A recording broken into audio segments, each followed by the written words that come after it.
Vem com a gente se conectar com a terra, com as pessoas, com as histórias que transformam a vida rural. Caminhos do Campo, todo domingo na RPC. Boa noite, Paraná. Oferecimento Sabores de Inverno Condor. Paládio, na real, a vida pode ser mais.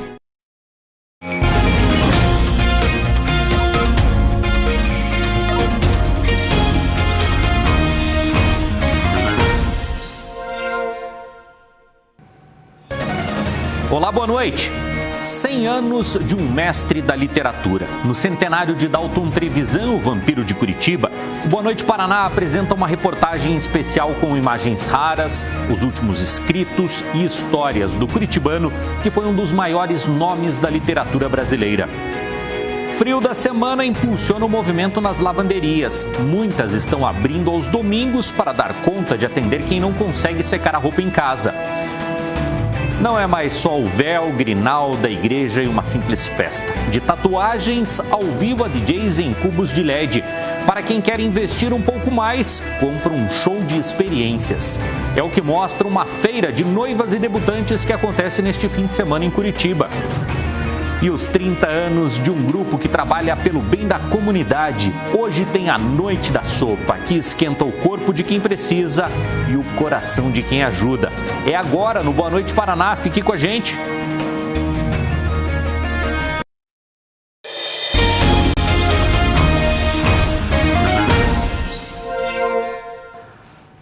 Agora são 7 horas e 19 minutos. O Boa Noite Paraná está de volta com a imagem ao vivo da cidade de Guarapuava. 14 graus é a temperatura.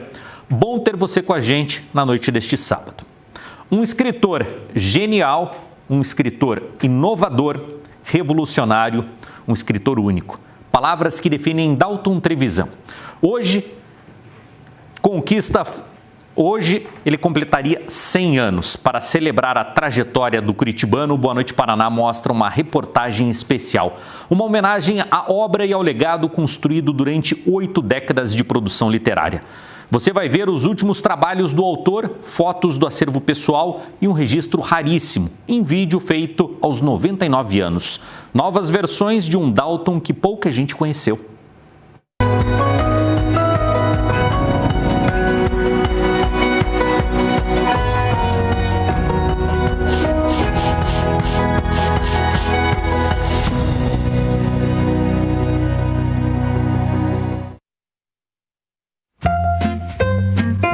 A vidraça ampla escancara a paisagem de concreto.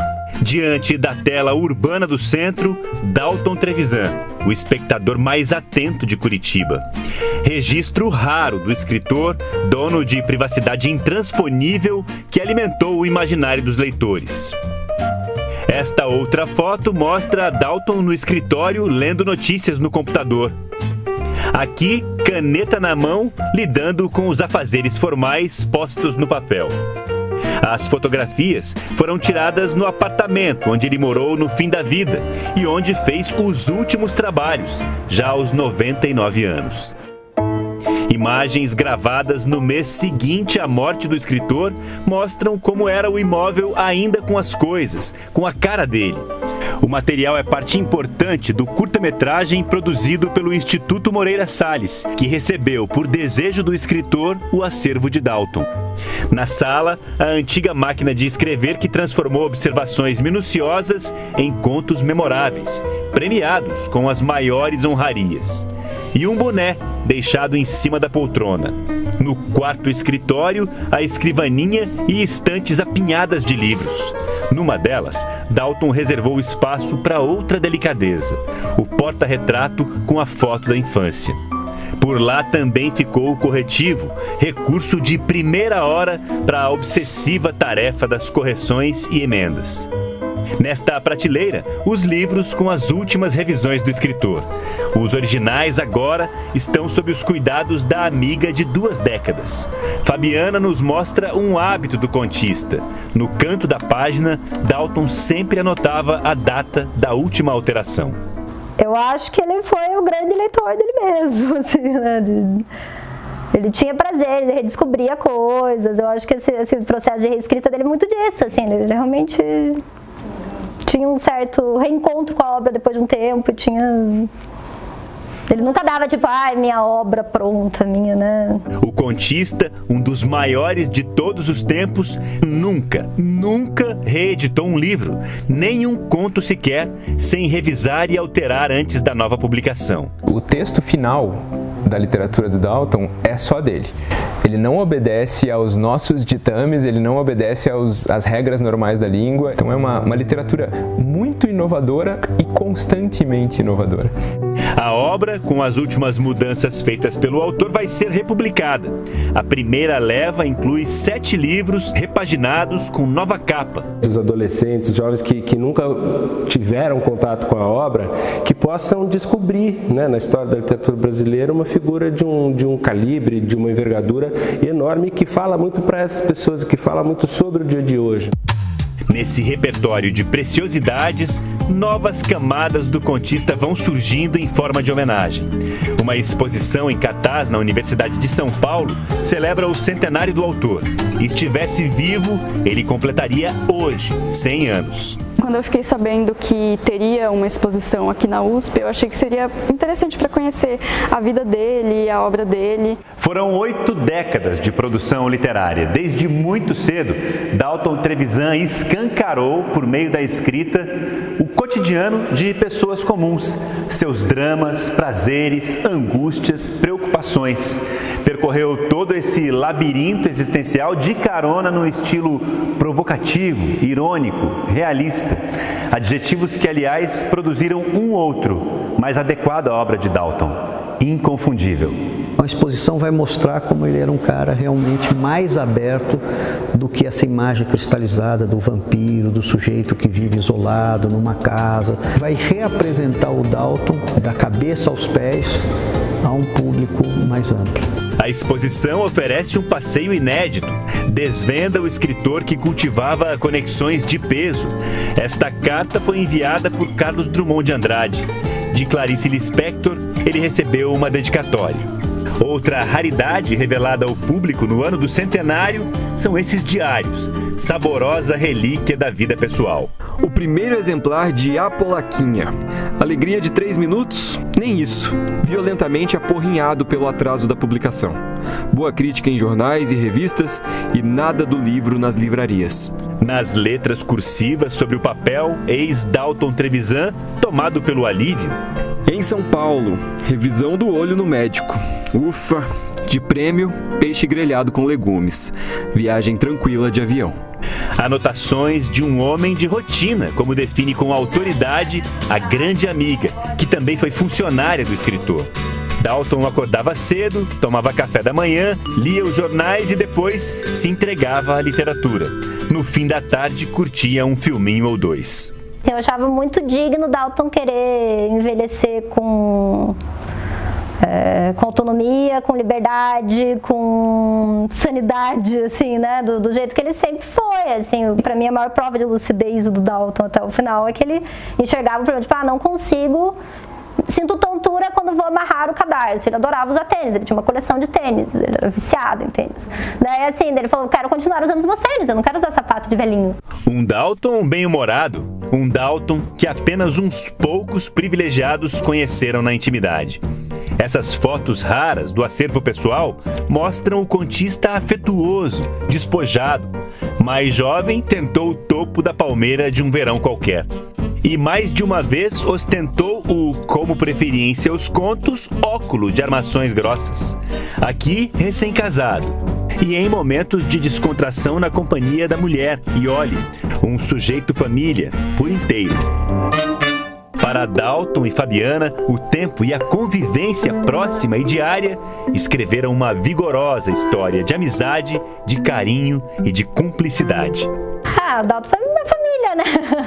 Foi a pessoa que eu mais convivi, isso é um grande prazer, assim, nos anos de formação, nos anos de uma certa consolidação do caráter, das opiniões, então, assim, ele tem um papel incontornável, né? E assim, eu acho que eu consegui, assim, retribuir um pouquinho do que ele fez por mim, assim, com todo o prazer do mundo, assim. Tá bacana o livro, né? Uma delícia.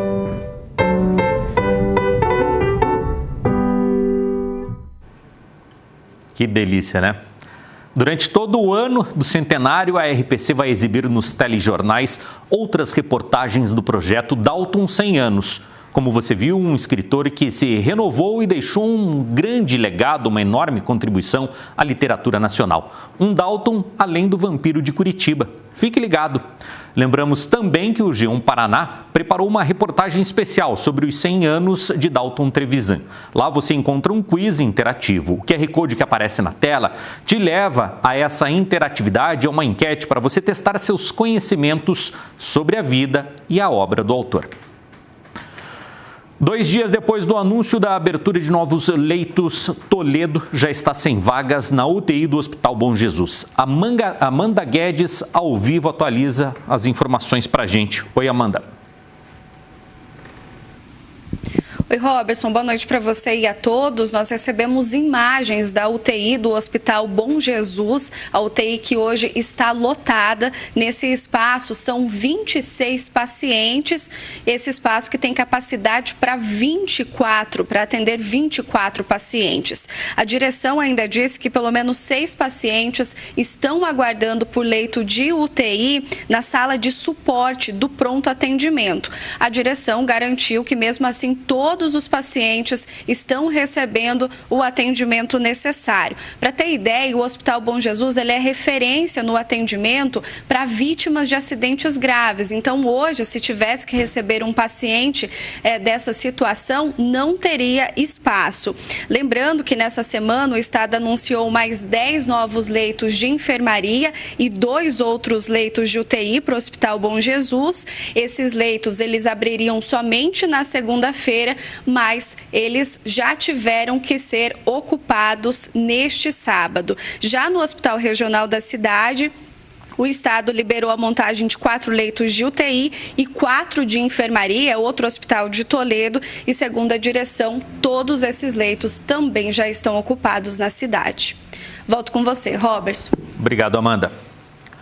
Um foragido da justiça envolvido no furto de uma viatura morreu depois de trocar tiros com a polícia. Marta Ortega traz as informações ao vivo para a gente. Oi, Marta.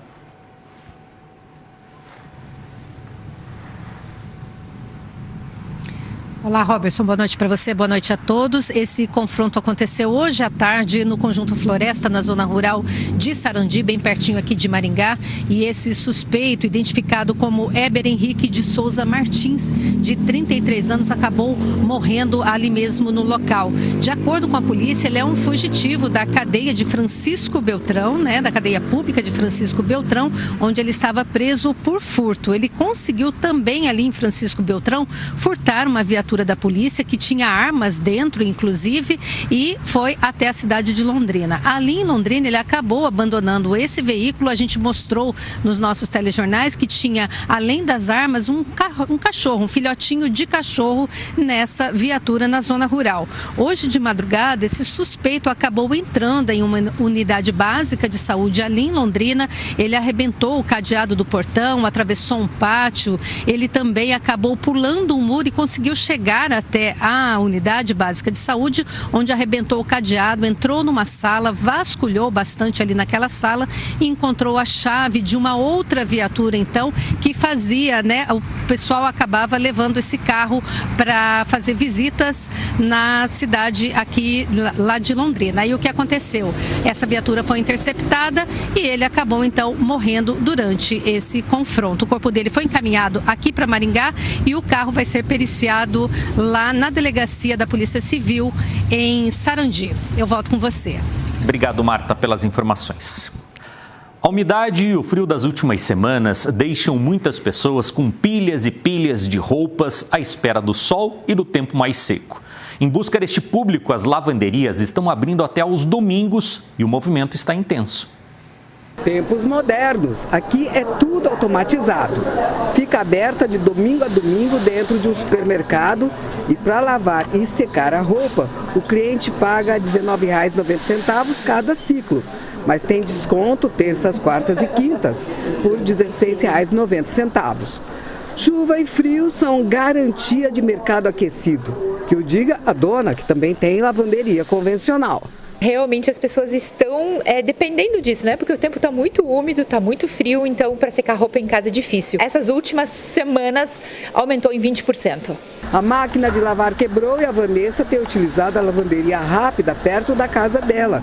Paga R$ 17,90 cada ciclo, com direito a cashback. Super prático, a roupa sai super cheirosa, super centrifugada, quase seca. Ótima, quase seca, exatamente. O processo de lavagem e secagem demora no máximo 1h30. E é este recurso que as pessoas vêm em busca quando chove demais ou faz muito frio, principalmente para lavar as roupas de inverno. Nessa lavanderia, o movimento aumentou em 100% nos últimos dias. 1h30, imagina o que eu levaria, de repente, o dia todo para lavar em casa, né? Porque em casa você tem uma única máquina, então você lava, você seca, vai umas 3, 4 horas aí. Para quem tem secadora. Para quem tem secadora. Aqui ele já faz 5 máquinas de uma única vez. A Lúcia é cliente fiel desde que a lavanderia abriu. Choveu, esfriou, ela traz todas as roupas para cá, até aos domingos, se for preciso. E a gente aproveita o tempo para estudar, para ler, para trabalhar, para conversar, para tomar um café na padaria, para interagir, e é muito gostoso porque o resultado também é muito bom. As roupas saem limpinhas, bem cheirosinhas, bem sequinhas, a gente já sai dobradinho, tudo certo. Hora da previsão do tempo no Boa Noite Paraná. A gente vai para Londrina conversar ao vivo com a Kathleen Tanan, que tem as informações para a gente. Tem mudança vindo por aí para o domingo. Conta mais para a gente, Kathleen. Domingo debaixo de chuva, Robertson, boa noite para você, boa noite a todos. E olha, eu começo mostrando, inclusive, o monitoramento do CIMEPAR, que traz para a gente uma noção de como está o estado nesse momento, debaixo de nuvens carregadas, principalmente as regiões oeste e sudoeste. Então, região onde está Cascavel, Foz do Iguaçu e também Francisco Beltrão. No caso de Francisco Beltrão, nossa câmera mostra a chuva por lá, as nuvens carregadas, maior quantidade de chuva está concentrada nessa região nesse momento. Inclusive, tem alerta emitido pelo Instituto Nacional de Meteorologia com relação à situação ali do sudoeste e também de todo o estado, falando sobre a possibilidade de temporais que vão se estender durante a madrugada e também amanhã deste domingo. No nosso mapa, a gente consegue ver que as áreas em azul mais claro têm menor chance dessa chuva mais volumosa, ainda assim a chuva pode ser forte. No restante, está todo mundo nesse radar, probabilidade de uma chuva forte. Esse cenário deve mudar a partir da tarde de amanhã, com o tempo abrindo aos poucos. Mas em Guarapuava, Curitiba, litoral, ainda podem cair alguns pingos ao longo do domingo. Em Curitiba, 10 milímetros previstos para amanhã.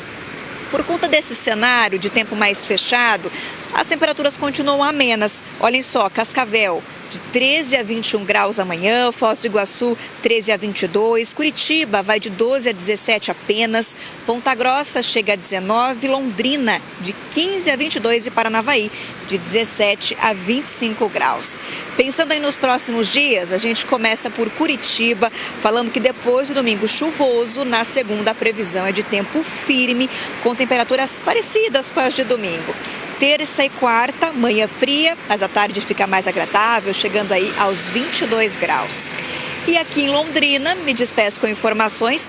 Tempo fechado amanhã, 11 milímetros, mas depois o tempo firma e a gente deve chegar à máxima de 24, 25 graus nos próximos dias. Robertson, boa noite para vocês. Não esqueça do guarda-chuva neste domingão.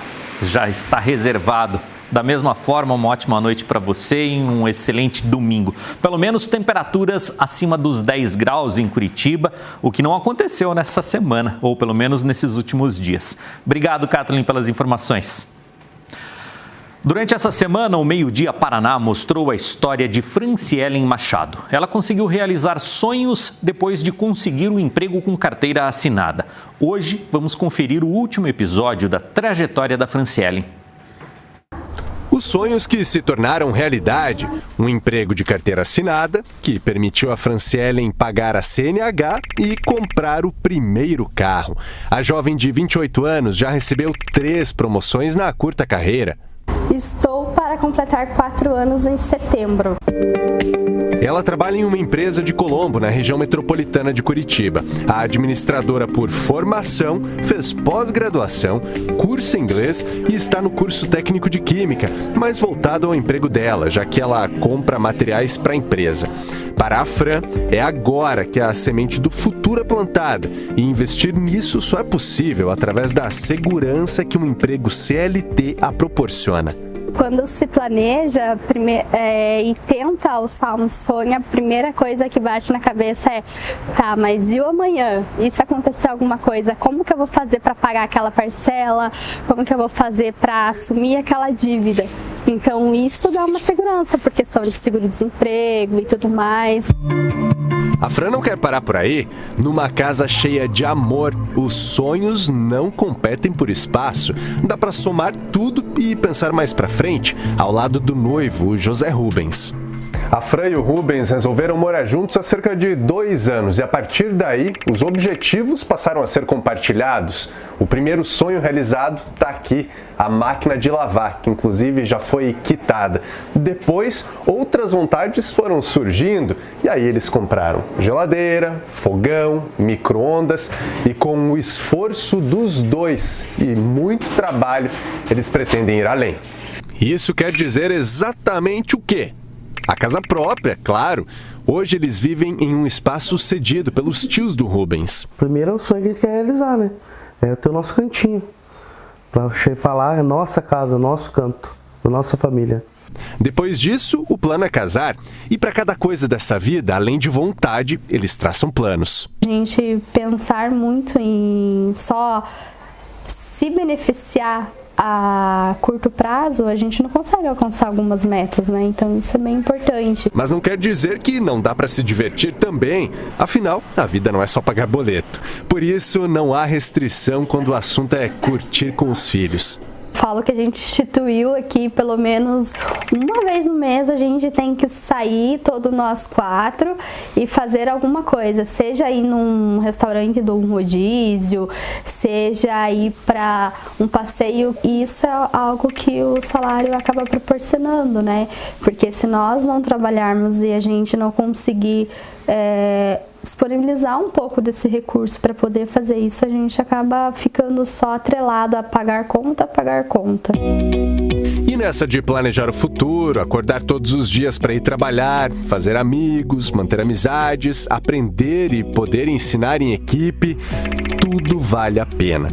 A segunda família complementa aquilo que espera a Fran em casa: amor, acolhimento, diálogo e sonhos.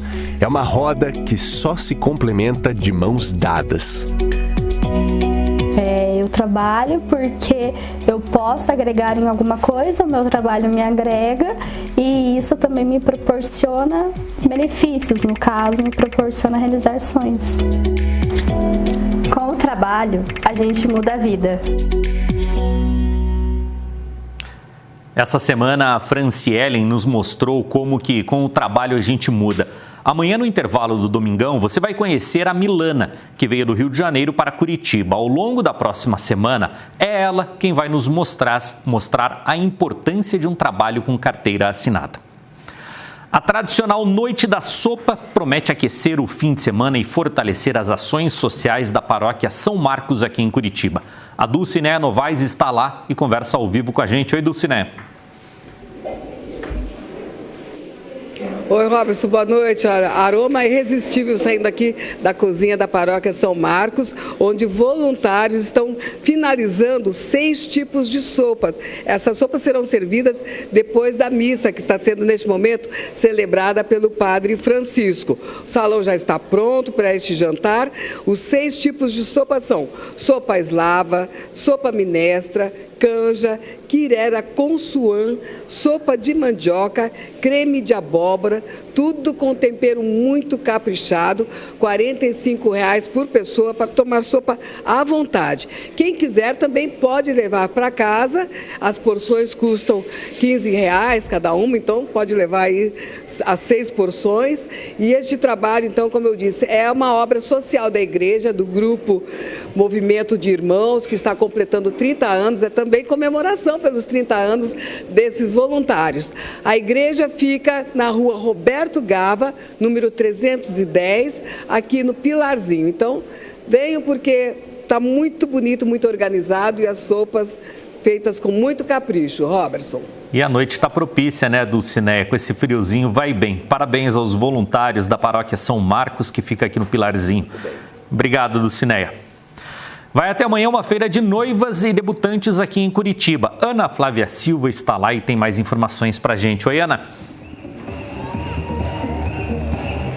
Oi, Robertson, boa noite para você, para todo mundo que acompanha a gente. Está tendo desfile nesse momento, viu? As noivas passeando por aqui, mostrando alguns dos looks que estão disponíveis aqui na feira desde sexta-feira. Essa programação vai até amanhã, das 14h até às 10h. A entrada é de R$ 20.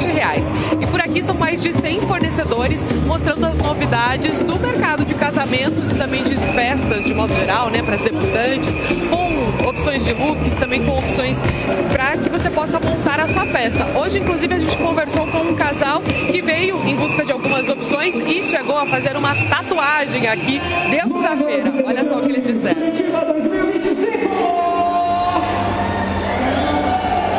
Eu achei sensacional a organização da feira, tá tudo muito bonito, muito lindo, os fornecedores estão incríveis e tem até fornecedores que eu jamais esperava ver aqui e a tatuadora também tá incrível. Foi na cara e na coragem e fez a tatuagem. Foi um pensamento impulsivo que eu acreditei ali, só fui. Olha, a gente viu cachorros para evento, muita coisa, arroz no pote, então assim, a gente tá vendo ainda, são muitas coisas inovadoras para nós e estamos vendo. Ideia não falta, né? Ideia não falta, não. Pois é, gente, dá pra lembrancinha do seu casamento ser uma tatuagem. Amanhã tem mais programação, a gente tá falando do salão de eventos aqui do Parque Barigui, das 14h até às 10h e os ingressos custam R$ 20. Obrigado, Ana, pelas informações. Nesse fim de semana tem festa junina na paróquia Nossa Senhora do Perpétuo Socorro, em um dos bairros mais tradicionais de Foz do Iguaçu. Quem está lá é Marcos Landim e tem mais informações. Oi, Landim.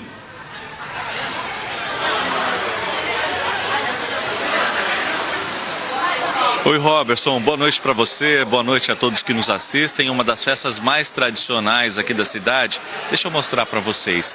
E reúne o que tem de melhor nas festas do interior. Espaço para tirar foto com o correio elegante, aquelas comidas que só tem nessa época do ano, né? Como o milho cozido, o curau também tem a paróquia e tudo preparado pelos voluntários aqui dessa comunidade. A música agora, por enquanto, não tem, porque está ocorrendo a Santa Missa. E assim que terminar a missa, a festança é liberada. E olha, amanhã também tem um almoço especial, antes, às 10h a missa, depois almoço e show de prêmios. Então a festança também continua no domingão aqui em Foz do Iguaçu. Chove bastante nesse momento, mas a área é coberta, então dá para curtir com tranquilidade. Robertson. Obrigado, Landim. Chuva que deve avançar pelo estado nesse domingo, como bem disse a Kathleen Tanan na previsão do tempo. Obrigado, Landim, pelas informações. Muito obrigado a você que acompanhou o Boa Noite Paraná. A todos, uma ótima noite, um excelente domingo. Nos vemos na segunda-feira, mas estamos presentes nas redes sociais, no Globoplay, no G1 Paraná. Você sempre tem informação atualizada aqui na RPC. Muito obrigado, até segunda.